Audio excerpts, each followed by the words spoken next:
Assalamu alaikum. Welcome to 9 p.m. English News Edition Netherlands.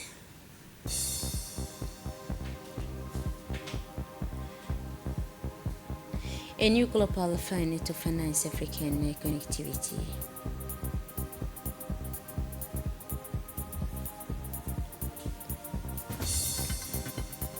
The Independent National Electoral Commission has sworn in it at a people's safe place.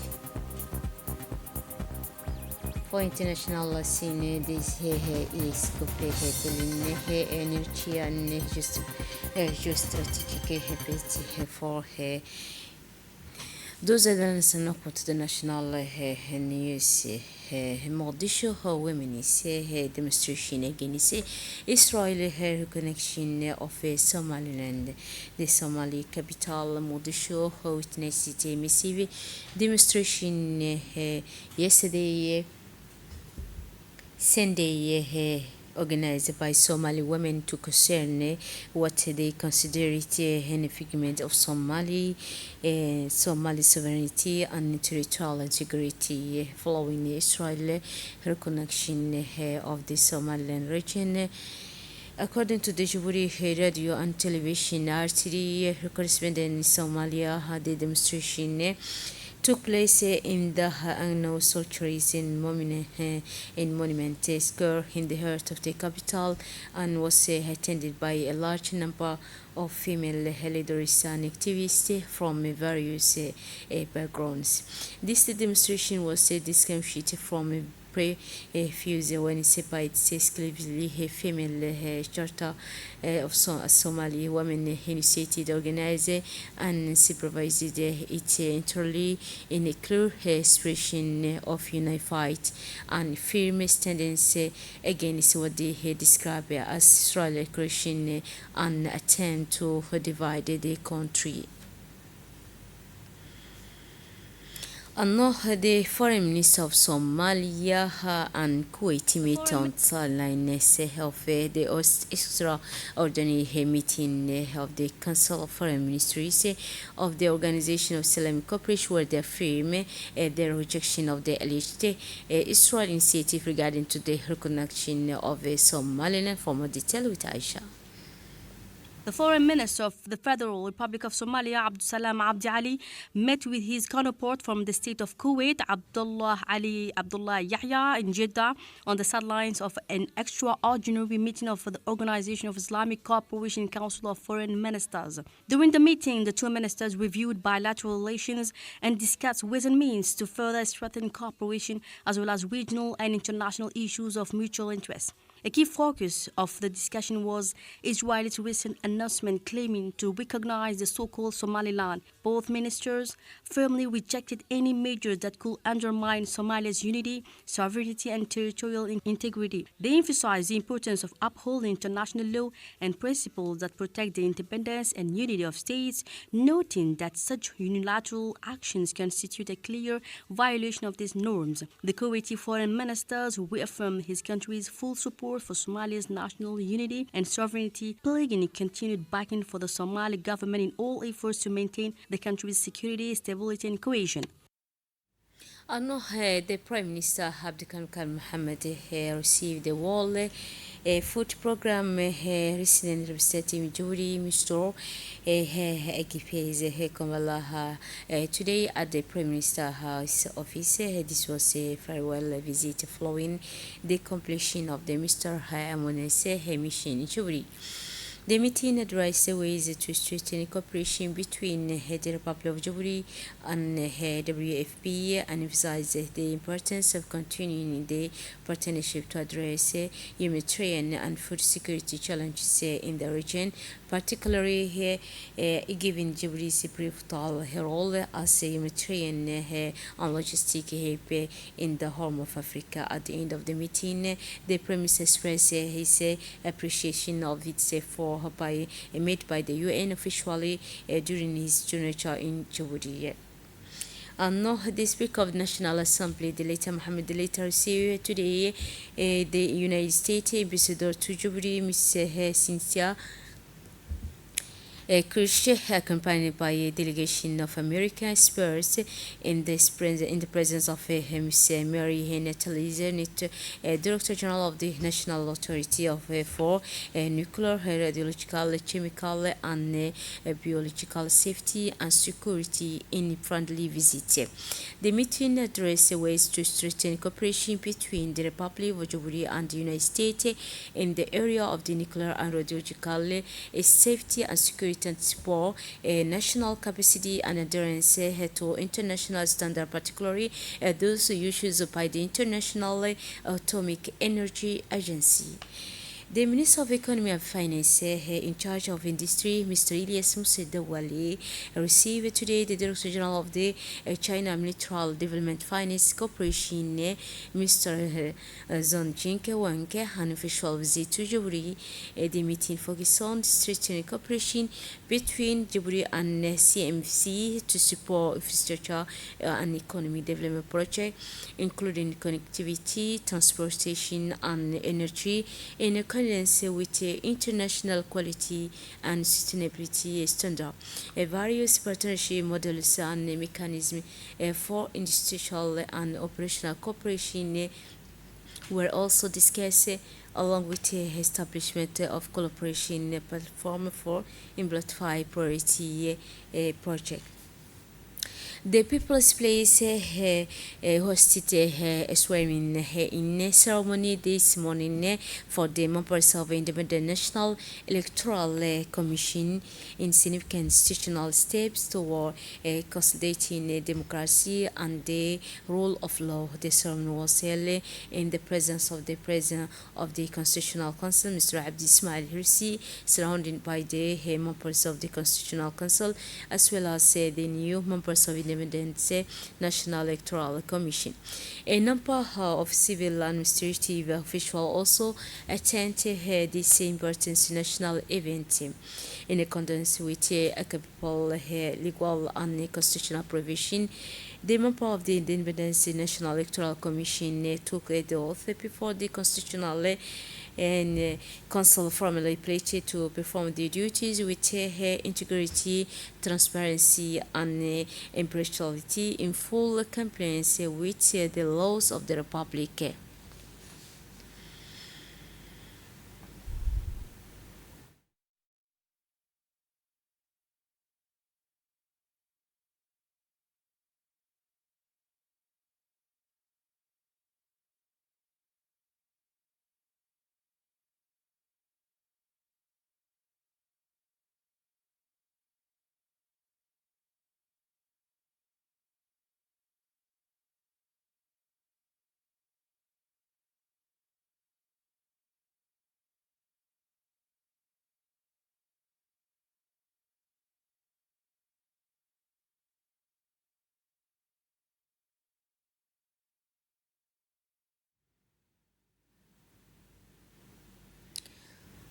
أنه علي السبيح the Alice region has taken a significant step in its economic development by signing an agreement on laying the foundation stone for a project to construct 20 commercial units. This structural project aims to sustainable boost to local economy and sustainable entrepreneurship, also investment in the region. The ceremony was held at the LCB Regional Council headquarters under the patronage of the Minister of Trade and Tourism, Mr. Mohamed Wassam Duriye, and in presence of the numerous administrative and political officials as well as financial partners.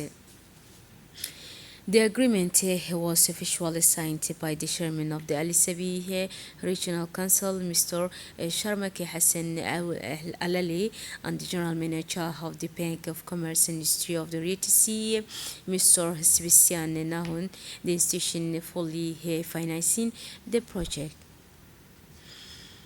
In his remark, the General Manager of the RISI for Trade Industry expressed his pleasure of participating in the signing ceremony and laying of the foundation stone for the construction of 20 commercial unity, and then he expressed his satisfaction with the signing of this agreement, noting that this initiative embraces the bank's commitment, the national institution, and support for the development process in our country, here affirming that the bank has been and continues to be a leading supporter of public infrastructure development in Djibouti through encouraging investment and also achieving results. So we say we are all pro of it. For his part also, the governor of Al Sabi, Mr. Abdul Malik Buni Mohammed Banita, emphasized the importance of this agreement, which will contribute to strengthen local development. And then for his part, the Minister of Trade and Tourism, Mr. Mohammed Wassam Duri, expressed his happiness and pride in participating in this occasion. For more detail with Aisha. Avec un immense honneur et une grande satisfaction que je prends. It's with great pride and pleasure that I deliver my speech on this special occasion, the groundbreaking ceremony for the construction of 20 commercial units in Al Sabih region. This project is part of a broader vision to achieve sustainable local economic development. As you know, Al Sabih is a region full of promise and potential. This initiative is not just about erecting buildings, it is an investment in progress, stability, and hope. We express our sincere gratitude to BCMR Bank for its financial support and commitment to this project. We hope that this momentum will continue, led by the men and women of this land who have always shown initiative, achieved remarkable feats, and inspire our region through their dedication. Al Sabih has always been a land of opportunities, a fertile ground for creative minds and innovative spirit, and an open space for all. Thanks to strong leadership and a deep sense of public responsibility, a favorable, reassuring, and effective environment has been created, allowing this initiative to take shape and contribute to the economic and social development of our beautiful city. As Minister of Commerce and Tourism, I reaffirm my ministry's full commitment to supporting this project until its completion and to continue our effort to make Al Sabih region a vibrant and thriving regional economic hub. Anno the Minister of Energy in charge of natural resources, Mr. Yunus Ali Gedi, participated in the 16th section of the General Assembly of the International Renewable Energy Agency, which opened yesterday, Sunday, in Abu Dhabi, United Arab Emirates, marking the first major international meeting for the energy sector. This year, the Minister represented the Republic of Djibouti, heading a delegation that included Ambassador Musa Mohammed Ahmed and number of technical advisors. More than 1,500 ministries and high-level delegation from 171 countries participating in this section. Following the official launch of Youth Social Economy Integration and Support Program recently held in Damarjok, a new practical initiative was implemented at the Sheikh Musa Community Development Center. This initiative involved distributing fruit and vegetable stalls to young women from Sheikh Musa and Wahla Hadaba area. The initiative aimed to encourage women in entrepreneurship, promote their economic empowerment, and support their sustainable integration to local socio-economic fabric. The stalls distributed to the beneficiaries were fully equipped to ensure sustainable working conditions. Each stall including table, and skill necessary for sales activities. This facility will enable the young women beneficiary to start income generating activities immediately, which will contribute to improving their living condition and financial independence. The Jury Association for Development for Sport Activities and MATE, in close collaboration with the Laboratory for Analyzing Modeling and Optimization LEMO at the University of Jubilee, organized the qualifying round for 2026 National Mathematics Olympia, a prestigious academy event aimed to at promoting scientific excellence and monetary 12 2026. This crucial stage was held stimulously at four location Jubilee City as well as location each at the of the country's five regions. It utilized a wide participation with approximately 5,000 students from various grade levels from the 50 region grade of primary school to final year of secondary school. Along with around 600 students from University of Jubilee represented and enrolled graduate first, second, and third year, and also master's student. This high tournament of the reflected the growing interest in mathematics and the integration of the Olympia into a comprehensive educational pathway from a primary school to higher education at each level. Candidate underwent rigorous test sign and design it according to a strict criteria. The question aimed to access logical reasoning skills, mastery of mathematical logic, and ability to solve a complex problem, going beyond simple applying theoretical knowledge.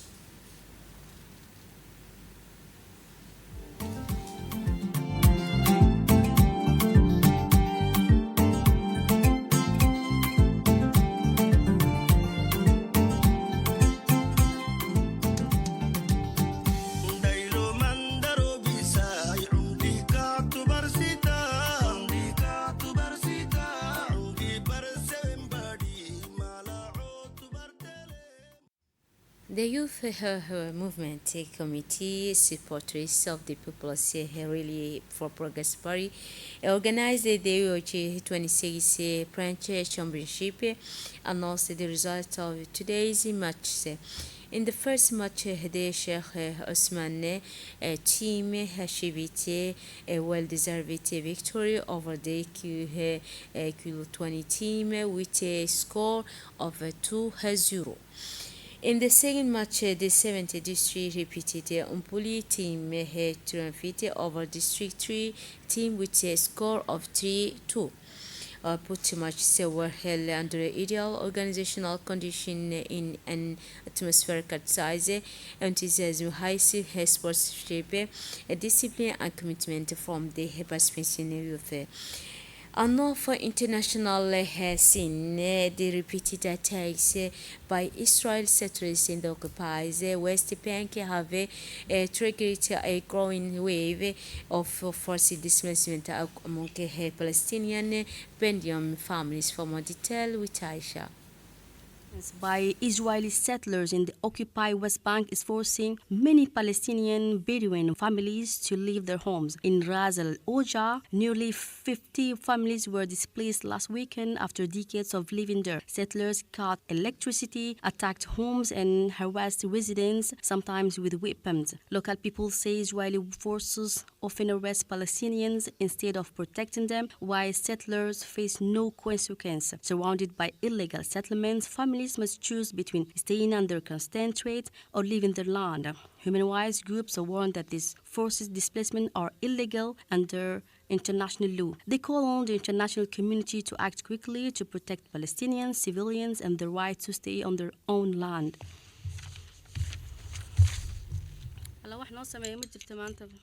Tanzania launched the East African Guide while Pipeline NATO as part of the $5 billion strategic energy project. For more details with Aisha. Uganda and Tanzania are set to reach a major milestone in East Africa's energy development with the launch of the East African Crude Oil Pipeline, or EACOP, a $5 billion strategic project stretching 1,443 kilometers. This will be the world's longest heated pipeline, with oil export expected to begin in October 2026. The pipeline will connect Uganda's western oil fields to the port of Tanga on Tanzania's Indian Ocean coast. Equipped with a continuous heating system to maintain the flow of Uganda's heavy crude, it will transport up to 230,000 barrels per day to international market. For Uganda, EACOP represents a strategic opportunity to access global energy market directly, maximize the value of its substantial oil reserves, and boost economic growth, public revenues, and industrial development. Tanzania will also reap significant benefits by hosting a large part of the infrastructure. The country aims to become a regional energy hub. That's it for this edition. Thanks for your attention and a wonderful evening.